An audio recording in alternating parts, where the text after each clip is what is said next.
Breaking news है उमरकोट में अवां सां शेयर करे आहियूं। 3 मण चर्स रखण वारे केस में एक जवाबदार के उम्र कैद और 5 लाख रुपया दंड की सजा ॿुधाई वई और एक जवाबदार के बरी कियो वियो।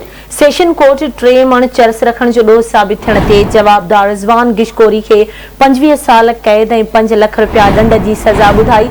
अदालत केस में नामज़द जवाबदार रमज़ान गिशकोरी के ॾोह साबित न थियण ते बाइज़्ज़त बरी करे छॾियो। ब्रेकिंग न्यूज़ उमरकोट में अवां सां शेयर कयूं पिया।